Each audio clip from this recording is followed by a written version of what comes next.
दोस्तों, 2024 में सावन का महीना कब है और कितने सोमवार पड़ेंगे? सावन की समाप्ति कब है तथा रक्षाबंधन कब है और व्रत का पालन कैसे करें? व्रत में कौन सी चीजें नहीं खानी चाहिए और एक ऐसा उपाय हम इस वीडियो में बताएंगे जिससे आपकी भोले बाबा की कृपा से 7 जन्मों की परेशानी भी दूर हो जाएगी। जानिए सब कुछ इस वीडियो में। सबसे पहले इस वीडियो को लाइक करके कमेंट में लिख दें, हर हर महादेव, ओम नमः शिवाय। दोस्तों, सावन का महीना शिव भक्तों के लिए प्यार की सौगात लेकर आया है। यही वह महीना है जिसे हम प्यार का महीना भी कहते हैं। पक्षियों की चहचहाहट मधुर संगीत में बदल जाती है। वर्षा ऋतु का आगमन होता है। प्रकृति जगमगन हो जाती है। खूबसूरत शब्दों में आपस में बातें करती हैं। साथ ही साथ शिव भक्त बड़े जोरों शोरों के साथ सावन के महीने का बड़ा ही बेसब्री से इंतजार करते हैं। सावन में भगवान शिव धरती पर आकर अपने हर भक्त के घर में वास करते हैं और उनकी सच्ची भक्ति से धन धान्य करते हैं। सावन का हर एक दिन बहुत ही शुभ माना जाता है। हर दिन पवित्र होता है। हर दिन भगवान शिव की पूजा की जाती है। लेकिन सोमवार के व्रत की बात ही कुछ और होती है। पवित्र और शुभ दिन होता है सोमवार का दिन। इस दिन व्रतधारी व्रत रखकर संपूर्ण फलों की प्राप्ति करते हैं और अगले दिन सावन के पवित्र महीने में फिर से सोमवार के व्रत के आने की कामना करते हैं ताकि सावन में हम व्रत का फिर से संपूर्ण पालन और फल प्राप्त कर सकें। दोस्तों, आपको बता दें, इस बार सावन का महीना 2024 22 जुलाई और सोमवार के दिन पड़ेगा। सावन की समाप्ति होगी 19 अगस्त के दिन और सावन के आखिरी सोमवार के दिन ही 19 अगस्त यानी सोमवार के दिन ही रक्षाबंधन का त्योहार भी मनाया जाएगा। दोस्तों, अब जानते हैं सावन के इस पवित्र महीने में कितने सोमवार पड़ेंगे और आपको कितने व्रत रखने हैं। आइए जानते हैं। सावन मास का पहला दिन 22 जुलाई दिन सोमवार है। पहले ही दिन सावन में सोमवार पड़ने से 4 चांद लग गए हैं। सावन का दूसरा सोमवार व्रत 29 जुलाई दिन सोमवार है। तीसरा सोमवार व्रत 5 अगस्त सावन का पवित्र। चौथा व्रत 12 अगस्त के दिन पड़ेगा और 19 अगस्त को 5वां सोमवार है। दोस्तों, ऐसे में कुल मिलाकर 5 सोमवार पड़ेंगे और अंत में 19 अगस्त यानी सोमवार के दिन सावन समाप्त हो जाएंगे। दोस्तों, ऐसे में हम जानते हैं सावन के इस पवित्र महीने में कौन सी गलती नहीं करनी चाहिए जिससे कि शिव नाराज ना हो। और सावन व्रत में यह फल तो कभी मत खाना, नहीं तो भगवान भोले बाबा आपसे क्रोधित हो सकते हैं। आपका व्रत टूट सकता है। आइए जानते हैं कुछ ऐसी सावधानियां जिसे भूलकर भी नहीं करना चाहिए। दोस्तों, नंबर 1, शास्त्रों में कहा गया है कि व्रतधारी को उधार मांगकर फल आदि नहीं खाने चाहिए। इससे पाप लगता है और व्रत अधूरा रह जाता है। सोमवार का व्रत हो या कोई भी व्रत क्यों ना हो, पड़ोसियों से मांगकर भी व्रत आदि में फल वगैरह नहीं खाने चाहिए। व्रत में उधार मांगकर खाने से व्यक्ति का व्रत झूठा हो जाता है। ईश्वर की शरण में आने पर व्यक्ति को झूठ नहीं बोलना चाहिए, कर्ज नहीं लेना चाहिए, चुगली आदि नहीं करनी चाहिए, उधार मांगकर भी नहीं खाना चाहिए। अगर आपको कोई अपनी मर्जी से खाने के लिए व्रत में कुछ देता है तो उसे आप खा सकते हैं, लेकिन व्रत में कम से कम उधार मांगकर फल आदि नहीं खाना चाहिए। इससे पाप लगता है और व्यक्ति की पवित्रता भंग हो जाती है। दोस्तों, नंबर 2, सोमवार का व्रत हो या सावन का व्रत आपको नाशपाती नहीं खाना चाहिए। दरअसल इस फल का नाम नाश यानी नाश करने वाला होता है, इसलिए इस फल को व्रत में नहीं खाना चाहिए। व्रत आदि को छोड़कर किसी और दिन आप कभी भी खा सकते हैं, लेकिन अगर जिस दिन आपका व्रत हो उस दिन नाशपाती का सेवन नहीं करना चाहिए। भगवान को भी नाशपाती नहीं चढ़ना चाहिए। दोस्तों, नंबर 3, कुत्तूम का आटा खाने से भी आपका व्रत टूट सकता है। आपको बता दें, लंबे समय से रखा हुआ आटा आपका व्रत भंग कर सकता है। दरअसल पुराने आटे में घू आदि कीड़े वगैरह पड़ जाते हैं जो ठीक तरह से दिखाई भी नहीं देते।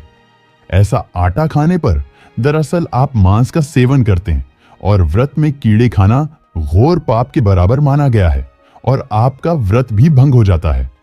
व्रत में ताजा आटा खाना चाहिए। लंबे समय से रखे हुए आटे में कीड़े पड़ जाते हैं, ऐसा कभी ना करें। व्रत हमेशा शुद्धता में ही रखना चाहिए। सावन का महीना बड़ा ही पवित्र महीना माना गया है। इसीलिए ये 5 चीजें भगवान शंकर के पास कभी ना रखें। तो चलिए जानते हैं। दोस्तों, नंबर 1, जहां रखा हो शिवलिंग या महादेव की कोई भी प्रतिमा, तो वहां पर भूलकर भी चप्पल जूते लेकर नहीं जाना चाहिए।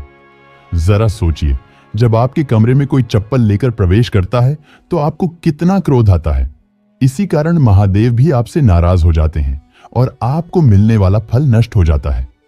ऐसे में मंदिर में नंगे पांव ही प्रवेश करना चाहिए, क्योंकि चमड़े की चप्पल हमेशा अशुद्ध रहती है। इससे देव शक्ति नाराज होती है। दोस्तों, नंबर 2, अक्सर महिलाओं को मासिक धर्म आ जाता है और वो बिना किसी को बताए पूजा पाठ कर लेती है, जो कि शास्त्रों में वर्जित माना गया है। इस समय महिलाओं को जानकर भी अनजान नहीं बनना चाहिए। अगर आपको मासिक पीड़ा है तो घर के बने मंदिर में या बाहर बने मंदिर में कभी प्रवेश नहीं करना चाहिए। इससे देव शक्तियां नाराज होकर आपसे क्रोधित हो सकती है। ऐसे समय में शिवलिंग को छूना घोर पाप के बराबर माना गया है। जरा सोचिए, ऐसी अवस्था में जब महिला को बुरा लगता है तो ईश्वर को कितना बुरा लगेगा। इसीलिए महिलाओं को ऐसी अवस्था में मंदिर यात्रा, घर में पूजा पाठ, भगवान की प्रतिमा को छूना या तुलसी में पानी भी नहीं डालना चाहिए। तुलसी का पौधा भी सूख जाता है। जब देव शक्तियां नाराज होती है तो लाजमी है कि घर में कंगाली और गरीबी, लड़ाई झगड़े होने लगते हैं। ऐसा कभी मत करना। दोस्तों, नंबर 3, शास्त्रों में बताया गया है कि जहां होता है शिवलिंग तो वहां पर सभी शक्तियां सक्रिय रहती हैं। अगर घर में होता है शिवलिंग तो वह व्यक्ति महादेव की कृपा सदैव पा लेता है। वास्तुशास्त्र के अनुसार शिवलिंग से हर वक्त ऊर्जा का संचार होता रहता है। इसीलिए शिवलिंग पर जलधारा हमेशा होनी चाहिए, जो ऊर्जा को शांत रखता है। कुछ लोग अपने घर में शिवलिंग तो रख लेते हैं, लेकिन वह 1 हफ्ते के बाद जल चढ़ाते हैं, जो कि बिल्कुल भी अच्छा नहीं माना जाता। अगर आप जल नहीं चढ़ा सकते तो आप अपने घर में शिवलिंग स्थापित कभी ना करें, जो कि गरुड़ पुराण में बताया गया है। इससे उल्टा घर में विनाश होता है। दोस्तों, नंबर 4, शास्त्रों में बताया गया है कि तुलसी और महादेव का बैर माना गया है। इसी कारण तुलसी में शिवलिंग और गणेश की प्रतिमा को नहीं रखा जाता। कई लोग जाने अनजाने में शिवलिंग को तुलसी में रख देते हैं और घर में परेशानियां आना शुरू हो जाती हैं। इससे महाशक्तियां क्रोधित हो जाती है। शिवलिंग पर तुलसी भी नहीं चढ़ना चाहिए। तुलसी में और शिवलिंग में कुछ दूरी होनी चाहिए। दोस्तों, नंबर 5, घर का मंदिर या बाहर का मंदिर। किसी भी मंदिर में ऐसे व्यक्ति को प्रवेश नहीं करना चाहिए जिसने स्त्री प्रसंग अर्थात संभोग किया हो या उसने मांस खाया हो। अगर आप शारीरिक रूप से गंदे हैं तो मंदिर के आसपास भी नहीं जाना चाहिए। घर के बने मंदिर में कोई कपड़ा आदि डाल देना चाहिए। जरा आप ही सोचिए, क्या आप मांस खाकर या स्त्री के साथ शारीरिक संबंध बनाकर भगवान के पास जाएंगे? और क्या वह आपसे प्रसन्न होंगे? बिल्कुल भी नहीं। वह आपसे क्रोधित हो सकते हैं और आपसे नाराज हो जाएंगे। शास्त्रों में इसे घोर पाप माना गया है। इससे व्यक्ति नरक में जाता है। ऐसा दुष्ट स्वभाव मनुष्य की बर्बादी का कारण माना गया है। ऐसा ना करें। ईश्वर के सामने हमेशा नहा धोकर मन पवित्र लेकर ही जाना चाहिए। इससे सभी शक्तियां आपसे प्रसन्न रहती हैं। दोस्तों, सावन के महीने में महादेव को ऐसे बेलपत्र कभी मत चढ़ना बहुत ही अशुभ माना जाता है। दोस्तों, पौराणिक मान्यताओं के अनुसार बेलपत्र चढ़ाने से शिव जी का मस्तक शीतल रहता है। बेलपत्र से भगवान शिव की पूजा करने से दरिद्रता दूर होती है और व्यक्ति सौभाग्यशाली बनता है। इससे हनुमान जी भी प्रसन्न होते हैं, क्योंकि वे शिव के ही अवतार हैं और इस बात को शायद ही कोई जानता हो। दोस्तों, पहले आप यह जानें कि बेलपत्र का उपयोग और इसके लाभ कैसे मिलते हैं। दोस्तों, नंबर 1, तीनों लोकों में जितने तीर्थ स्थल प्रसिद्ध हैं, वे सभी तीर्थ स्थल बेलपत्र के मूल भाग में स्थित माने जाते हैं। इस बात को शायद ही कोई जानता हो। दोस्तों, नंबर 2, यदि बेल का वृक्ष घर के बीचों बीच या पूर्व दिशा में लगा हो तो घर में धन धान्य की कोई भी कमी नहीं रहती और परिजन खुशहाल रहते हैं। दोस्तों, नंबर 3, जो व्यक्ति बेल के वृक्ष के मूल भाग की गंध पुष्प आदि से पूजा अर्चना करता है, उसे मृत्यु के पश्चात शिवलोक की प्राप्ति होती है। दोस्तों, अब जानते हैं बेलपत्र से जुड़ी कुछ खास बातें चतुर्थी, अष्टमी, नवमी, चतुर्दशी और अमावस्या तिथियों को संक्रांति के समय और सोमवार को बेलपत्र नहीं तोड़ना चाहिए। पूजा से एक दिन पूर्व ही बेलपत्र तोड़कर रख लें। दोस्तों, आपको बता दें, बेलपत्र कभी अशुद्ध नहीं होते। यदि आपको पूजा के लिए नया बेलपत्र नहीं मिल रहे हैं तो आप किसी दूसरे के चढ़ाए हुए बेलपत्र को स्वच्छ जल से धोकर भगवान शिव को अर्पित कर सकते हैं। दोस्तों, बेलपत्र में 3 पत्तियां होनी चाहिए। कटी फटी पत्तियों का बेलपत्र भगवान शिव को अर्पित गलती से भी मत करना। कटी फटी पत्तियों को अर्पित करने से शिव का अपमान माना जाता है और बेलपत्र का भी, इसलिए बेलपत्र की पत्तियां एकदम साफ होनी चाहिए। दोस्तों, सावन के इस पवित्र महीने में अगर जिस्म को 5 संकेत मिल जाए तो इससे यह पता चलता है कि महादेव आपकी भक्ति से बहुत प्रसन्न है और आपको धनी होने से कोई भी नहीं रोक सकता। तो चलिए जानते हैं। दोस्तों, नंबर 1, बैल का दरवाजे पर आना। नंदी महाराज भगवान भोलेनाथ के वाहन है। नंदी को भगवान शिव का द्वारपाल भी कहा गया है। नंदी महाराज को बुद्धि और ज्ञान का प्रतीक माना गया है। शिव के मंदिर के बाहर हमेशा नंदी महाराज विराजित रहते हैं। लेकिन अगर सावन के इस पवित्र महीने में अचानक से नंदी महाराज आपके दरवाजे पर आ जाए और घर की चौखट को सींग मारने लगे, तब आपको समझ लेना चाहिए कि भगवान शिव आपके घर में आने वाले हैं, जो कि यह एक उनके आने का संकेत है। भगवान शिव आपकी भक्ति से बहुत प्रसन्न है और आपके घर में खुशियां आने वाली है। आपको धनी होने से कोई नहीं रोक सकता। लेकिन याद रहे, नंदी महाराज को तिलक लगाकर मीठा भोग जरूर खिलाएं। दोस्तों, नंबर 2, सावन के पवित्र महीने में अचानक से आपके सपनों में अगर शिवलिंग दिखाई दे जाए, अर्थात भगवान शिव दिखाई दे जाए, तो इसे आपको यह समझना चाहिए कि अब आपके जीवन से परेशानियों का अंत जल्दी हो जाएगा। भगवान शिव आपकी सच्ची आराधना भक्ति से बहुत खुश है और वह आपके घर में आने वाले हैं। ऐसे में याद रहे, शिव की भक्ति में कोई भी कमी नहीं आनी चाहिए। घर को गंदा मत रखना, क्योंकि आपके घर में भगवान शिव आने वाले हैं। दोस्तों, नंबर 3, शास्त्रों के अनुसार माना गया है कि नीलकंठ भगवान शिव का प्रतीक है। अगर आपके घर में सावन के महीने में नीलकंठ छत पर आकर बैठ जाए तो उसे भूलकर भी मत भगाना, क्योंकि यह भगवान शिव का प्रतीक माना गया। ऐसे में आपको खुश होना चाहिए, क्योंकि भगवान शिव आपकी भक्ति से बहुत खुश है। शास्त्रों में बताया गया है कि नीलकंठ अगर मनुष्य के घर पर आकर बैठ जाए तो साक्षात घर में महाशिव के आने के संकेत माने गए हैं। अब आपके बुरे दिन जाने वाले हैं। कहते हैं, श्री राम ने इस पक्षी के दर्शन करने के बाद ही रावण पर विजय प्राप्त की थी। दोस्तों, नंबर 4, सावन के पवित्र महीने में अचानक से घर में काला सांप निकल आए तो बहुत ही शुभ माना गया है। इसे बिल्कुल भी ना मारे। भगवान शिव के आने का संकेत है, जिनकी भक्ति से महादेव प्रसन्न होते हैं। तब महादेव किसी खास अवसर पर ही अपने दर्शन देते हैं।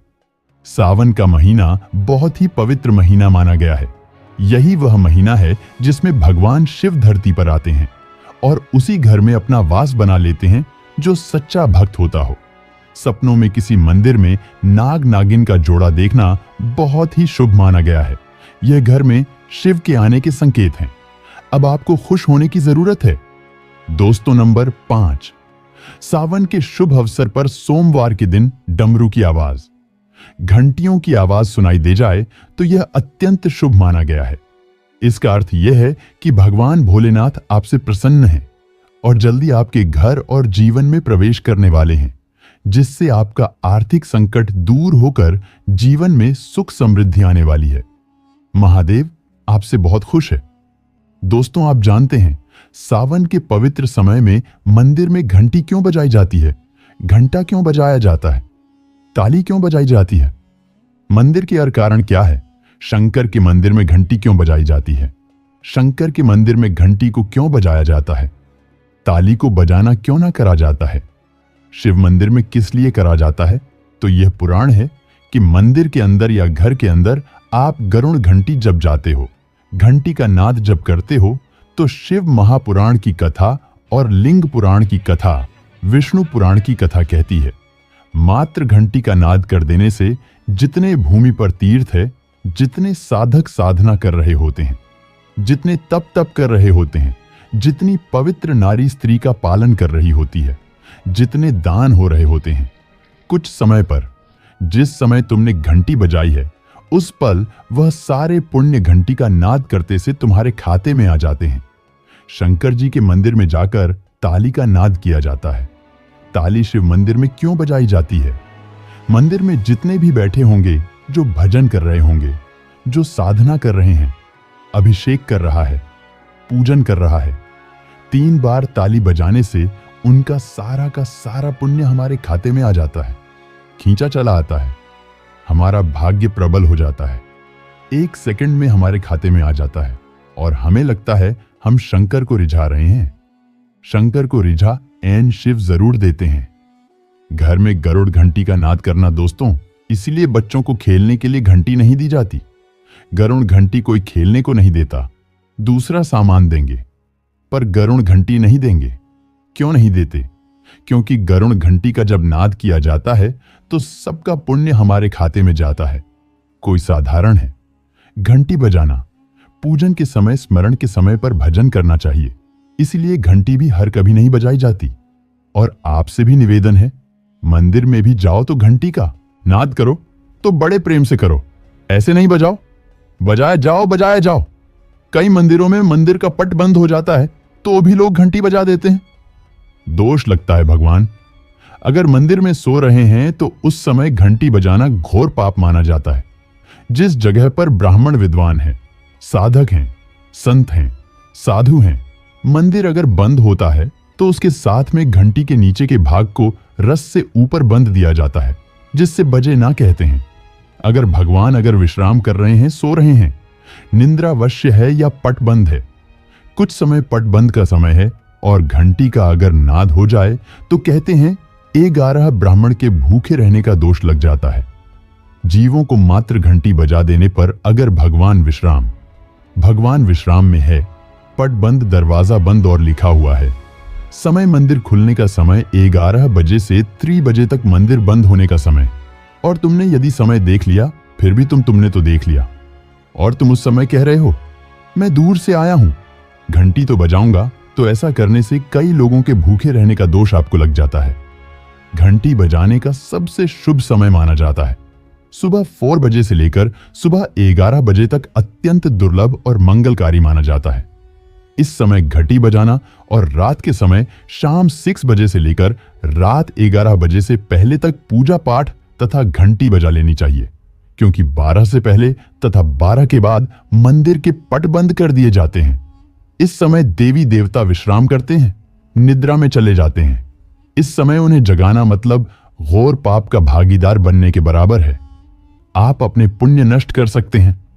दोस्तों, एक आखिरी ऐसा उपाय है जिसको अगर आपने सावन के पवित्र महीने में कर लिया तो दुनिया की कोई भी ताकत, कोई भी शक्ति आपको करोड़पति होने से रोक नहीं पाएगी। बस कर लेना। यह उपाय सावन बार बार नहीं आता है, उपाय जरूर करना।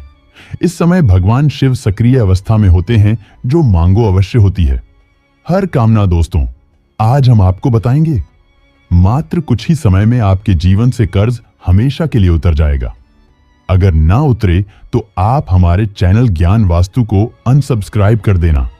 तमाम तरह की परेशानियां, गृह क्लेश, पति पत्नी की परेशानी, नजर दोष, राहु दोष, मंगल दोष, पितृदोष, गरीबों का दोष, भयंकर काल सर्प दोष, शनिदेव देव का दोष, वर्षों पुरानी, यदि किसी की बद्दुआ, काला जादू अगर जीवन में किसी ने कर रखा है तो वह मात्र इस उपाय से पल भर में ही दूर हो जाएगा। दोस्तों, ना कम ना ज्यादा, पूरे 5 काम आपको करने हैं। दोस्तों, अक्सर हम शौक के लिए क्या कुछ नहीं करते, यहां तक कि अपना घर तक गिरवी रख देते हैं। नौबत यह भी आ जाती है कि कुछ लोग तो कर्ज के कारण अपना घर तक छोड़ देते हैं, और वैसे देखा जाए तो कर्ज से बढ़कर कष्टप्रद कोई स्थिति नहीं होती।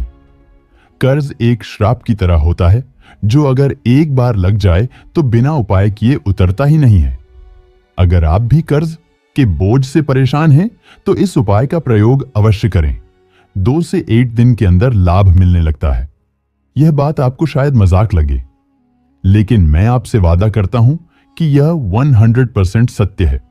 लेकिन इसका लाभ लेने के लिए आपको 5 काम अवश्य करना है, तभी ही कर्ज से मुक्ति मिलेगी। तो चलिए शुरू करती है। सच्चे दिल से कमेंट बॉक्स में लिखें हर हर महादेव ओम नमः शिवाय, एक लाइक जरूर करें।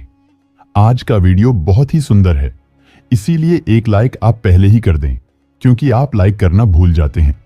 आपका एक लाइक हमारे लिए बहुत ही कीमती है, बहुत ही प्यारा है। इसीलिए सावन के पवित्र महीने में भगवान शिव के लिए एक लाइक तो बनता है। दोस्तों, 5 कामों में सबसे पहला काम है, सबसे पहला उपाय है, पक्षियों को दाना डालने से जिंदगी की बहुत सारी खुशियां मिलती हैं, जिसकी आप कल्पना भी नहीं कर सकते। पक्षी को हर शनिवार मंगलवार दाना डालने से जल्द कर्ज से मुक्ति मिलने लगती है। शिव पुराण के अनुसार भगवान शिव कहते हैं, यदि व्यक्ति के जीवन में कर्ज हो तो उसी समय उस व्यक्ति को पक्षी को दाना डालना चाहिए तथा पानी पिलाना चाहिए। भगवान शिव कहते हैं, माटी के प्याले में जिस पक्षी को पानी पिलाया जाता है तो उस व्यक्ति की 7 पीढ़ियां कभी कर्ज नहीं भोग पाता। पार्वती भगवान शिव से कहती हैं, हे महादेव, यदि पिछले जन्म का कर्ज वह अगले जन्म में चुकाना चाहे तो उस मनुष्य को क्या करना चाहिए? दोस्तों, तब भगवान शिव मां पार्वती से कहते हैं, हे देवी, इसका सीधा सीधा प्रश्न मैं आपको देता हूं। अगर मनुष्य ऋण मुक्त होना चाहता है, कर्ज से मुक्त होना चाहता है, अगर वह अपने पापों से मुक्ति पाना चाहता है, तो उसे पक्षियों की निस्वार्थ भाव से सेवा करनी चाहिए, दाना पानी उन्हें देते रहना चाहिए। तभी ही मैं प्रसन्न रहता हूं और व्यक्ति को ऋण मुक्त करता हूं। अगले जन्म तक पीढ़ी दर पीढ़ी उसकी कभी कर्ज की भागी नहीं होती। अगर आप भगवान शिव के कहने से एक बार उनकी राह पर चल दिए, तब आप जीवन में कभी कर्ज की कोई भी जरूरत नहीं होगी। आपको कर्ज लेने की आवश्यकता नहीं पड़ेगी, बल्कि तेजी से आपके घर में सुख शांति आएगी, धन बढ़ेगा, वैभव की प्राप्ति होगी। और यह उपाय करने के बाद इसका असर आपको 2 से 3 दिन में दिखने लगता है। यह कर्म तो जरूर करें, क्योंकि साक्षात भगवान शिव ने मनुष्य को कर्ज से बचाने के लिए बोला था। दोस्तों, चींटियों को अगर उनके मन के अनुसार खाना खिलाया जाए, भोजन कराया जाए, तो जिंदगी का वह सारा सुख मिलता है जिसकी हर किसी को जरूरत है। इसीलिए यह उपाय भी करते रहे। ऐसा करने से जल्द कर्ज से मुक्ति मिल जाती है। चींटियां धरती पर मनुष्य का कर्ज कम करने के लिए ही धरती पर वास करती है। अगर मनुष्य इस बात को समझ जाए कि चींटियां हमारे कर्ज के बोझ को सहती हैं, कम करती हैं, कर्ज को घटा है, तब उसी क्षण हमारे भारत में कोई भी कर्ज का भागी नहीं बनेगा। कर्ज के बोझ के कारण उसे अपना घर गिरवी नहीं रखना पड़ेगा। किसी भी शादीशुदा स्त्री को अपने गहने गिरवी नहीं डालने पड़ेंगे। भूमि आदि को परेशानियों के चलते बेचना नहीं पड़ेगा। दोस्तों, चींटियों का तो काम ही होता है मनुष्य के जीवन से ऋण को हमेशा के लिए दूर करना। कर्ज को चींटियां कैसे कम करती हैं, वह हम आपको उपाय बताने वाले हैं, तो वीडियो के अंत तक बने रहना। चींटियों को यह एक चीज अवश्य खिला देना, उसी दिन से आपका कर्ज धीरे धीरे उतरने लगेगा। क्या चीज खिलानी है, हम वीडियो में बता रहे हैं। बस आप कंटिन्यू बने रहना और वीडियो को लाइक जरूर करें। ज्ञान वास्तु चैनल कभी आपके साथ धोखाधड़ी नहीं करता। हम सटीक जानकारी आपको देते हैं। दोस्तों, देखिए, चींटियों को आप ऐसा क्या खिलाएं जिससे उसी क्षण हम ऋण मुक्त हो जाएं, कर्ज हमारा छूमंतर से उतर जाए। क्योंकि हमने शुरू में ही बताया था, शास्त्रों में लिखा है कि चींटियां मनुष्य का कर्ज कम करती हैं, कर्ज को घटा देती है, समाप्त कर देती हैं। बस चींटियों को खिला देना। यह एक चीज शास्त्रों के अनुसार माना जाता है कि जब यमराज के दूत मृतक के शरीर से उसकी आत्मा यमराज जी के पास लेकर के जब पहुंचते हैं, तब उसे कुछ याद नहीं रहता। तब उसके कर्म ही चींटी उसके कान तक पहुंचकर याद दिलाती है, और तब वह यमराज जी के सामने बोल पाता है। चींटियों को गुरुवार, शनिवार, मंगलवार और बुधवार के दिन यदि बेसन के लड्डू सुनते रहिए, यदि सावन के महीने में बेसन के लड्डू खिलाए जाएं, तो चींटियां प्रसन्न हो जाती हैं और मनुष्य को आशीर्वाद देती हैं। चींटियों को ग्रहों की रानी कहा जाता है। नवग्रह का चींटियों में साक्षात वास होता है। वेद पुराण के अनुसार साक्षात चींटियां माता लक्ष्मी को आपके घर तक ला देती है। घर में माता लक्ष्मी को लाने का सबसे बड़ा हाथ चींटियों का ही होता है, क्योंकि चींटियां प्रसन्न तो माता लक्ष्मी भी प्रसन्न बेटियों को चीनी खिलौने से ग्रह शांत होते हैं। ग्रह यदि एक बार शांत हो जाए तो मनुष्य खुद बाखुद राजा बन जाता है। करोड़पति महाधन घर में तेजी से धन चुंबक की तरह खींचा चला आता है। यह दूसरा उपाय है और आपको चींटियों को चीनी या बेसन के लड्डू जरूर खिलते हैं। चूकना मत भूलना। मत आप चाहे तो मीठे बिस्किट भी चींटियों को आवश्यक पूर्वक खिला सकते हैं। बिस्किट हम भी चींटियों को इस दिन जरूर खिलाते हैं। दोस्तों, नंबर 3, बंदर। सावन के पवित्र महीने में बंदरों को अगर हर मंगलवार मीठा और चना डाला जाए तो जिंदगी की वो हर मुश्किलें हल हो जाती हैं जिसकी हर व्यक्ति को जरूरत है। बंदरों को खाना खिलाने से बजरंग बली बहुत ही प्रसन्न हो जाते हैं और आपके सारे कष्ट हर लेते हैं।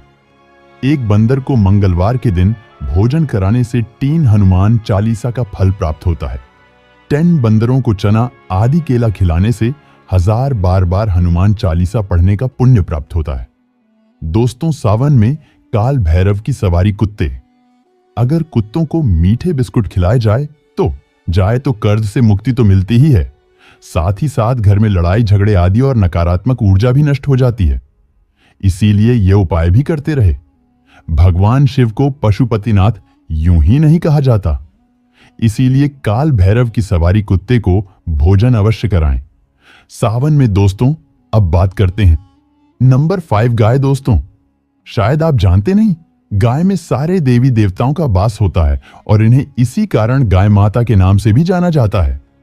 अगर हम गाय को पहली रोटी खिलाएं तो इसका असर आपको उसी दिन से ही दिखने लगता है और धीरे धीरे हमारे सारे समस्याएं खत्म हो जाती हैं। अगर आपको किसी बात का भय लगता है या फिर कोई चिंता सता रही है तो ऐसे समय में सावन में आपको अपने सर के ऊपर से 7 बार 5 बेसन के लड्डू अपने सर के ऊपर से उतारकर किसी काले गाय को खिला दे।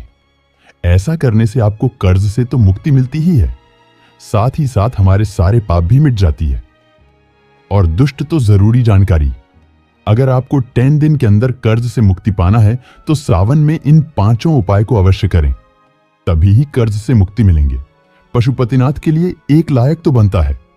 हर हर महादेव। सावन की हार्दिक शुभकामनाएं।